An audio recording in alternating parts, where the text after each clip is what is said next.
ଆଜିର video starting ହେଉଛି ମୋ ଦିଅର ପାଖରୁ। ତ ଦେଖନ୍ତୁ, ମୁଁ ଯେତେବେଳେ ବ୍ଲଗ୍ ବନାଉଥିଲି ସେ ଦେଖିଲେ, ସେ ଫାଷ୍ଟ ହାଇ କହିଦେଲେ। ତାଙ୍କର ଗୋଟେ ଇଚ୍ଛା ଥିଲା କି ସବୁବେଳେ ମୋତେ କୁହନ୍ତି, ଯେତେବେଳେ ବି କଥା ହୁଅନ୍ତି, କହିବେ ଭାଉଜ ତମେ ଯେଉଁଦିନ ଆମ ଘରକୁ ଆସିବ ଗୋଟେ ବ୍ଲଗ୍ ବନେଇବ। ମୁଁ କହିଲି ଠିକ୍ ଅଛି। ତ ଆଜି ସିଏ ମୋତେ ନେବା ପାଇଁ ଆସିଲେ ତାଙ୍କ ଘରକୁ। ତ କାହିଁକି ମୁଁ ଯାଉଛି ଭିଡ଼ିଓ ଲାଷ୍ଟରେ ଆପଣମାନେ ଜାଣିପାରିବେ। ତ ଦେଖନ୍ତୁ, ଆମ ଘର ପାଖରୁ ତାଙ୍କ ଘର ପାଖାପାଖି 1/2 କିଲୋମିଟର ହେବ। ତ ସେ ପଳେଇ ଆସିଲେ ମୋତେ ନେବା ପାଇଁ। ତ ମୁଁ ଏବେ ତାଙ୍କ ଘରେ ପହଞ୍ଚି ଯାଇଛି। ଚାଲନ୍ତୁ ଭିତରକୁ ଯିବା। ଆଉ ଆମ ଘରେ ମାନେ କିଏ କିଏ ଅଛନ୍ତି ସବୁ ଆପଣମାନଙ୍କୁ ଦେଖେଇବି। ତ ଗଲାବେଳେ ଦେଖନ୍ତୁ, ଆମର ପୁରା ଫ୍ରଣ୍ଟ ସାମ୍ନାରେ ମ୍ୟାଡ଼ାମ୍ ବସିଛନ୍ତି। ମ୍ୟାଡ଼ାମ୍ କିଏ ଜାଣିପାରୁଛନ୍ତି? ମାନେ ମୋ ସାନ ଯା, ମାନେ ମୋ ଦିଅରର ତା ସ୍ତ୍ରୀ। ଦେଖନ୍ତୁ ବସିଛି ସିଏ କେମିତି, ଗାଧେଇନି ଏପର୍ଯ୍ୟନ୍ତ, ବସିଛି ଗଦିଟେ ସୁଧୁ। ଭିଡ଼ିଓ ଦେଖୁଥିବ ଯଦି ମୋତେ ଗାଳି କରିବ। ଇଏ ହେଲେ ମୋ କକା। ତ ତାପରେ ମୁଁ ଘର ଭିତରକୁ ପଳେଇ ଆସିଲି, ଖୋଜୁଛି କାକିଙ୍କୁ। କାକି କୁଆଡ଼େ ଗଲେ?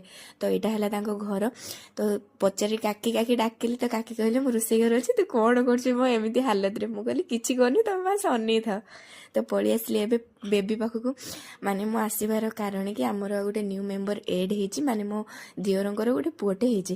ତ ମୁଁ ତାକୁ ଦେଖିବା ପାଇଁ ଆସିଲି। ସେ ପୁରା ଏବେ ଶୋଇଛି। ମୁଁ ଯେମିତି ଡାକିଲି ଖାଲି ଟିକେ ଟିକେ ଅନଉଛି। ଦେଖନ୍ତୁ, ତ ଆପଣମାନେ ମାନେ ଆମ ବେବିକି ଦେଖିବା ପାଇଁ ଆସିଲେଣି କି ନାହିଁ କମେଣ୍ଟରେ ସିଓର ଜଣେଇବେ। ଆଉ ମୋ ଦିଅରକୁ କେଉଁମାନେ ଜାଣିଛନ୍ତି ସେଇଟା ବି କମେଣ୍ଟରେ ସିଓର ଜଣେଇବେ। ତ ଫାଇନାଲି ମୁଁ ବଡ଼ ମା ହେଇଗଲି। ମାମା ତ କେବେଠୁ ହେଇସାରିଥିଲି, ବଟ୍ ବଡ଼ ମା ଡାକିବା ପାଇଁ କେହି ନଥିଲେ। ତ ଫାଇନାଲି ମୁଁ ବଡ଼ ମା ହେଇଗଲି। ଦେଖନ୍ତୁ ଆମ ବେବିକି କେଉଁମାନେ ଦେଖିବାକୁ ଆସିଛନ୍ତି କମେଣ୍ଟରେ ସିଓର ଜଣେଇବେ। ଭିଡ଼ିଓଟିକୁ ଲାଇକ୍ କରିବେ। ରହିଲି, ଧନ୍ୟବାଦ।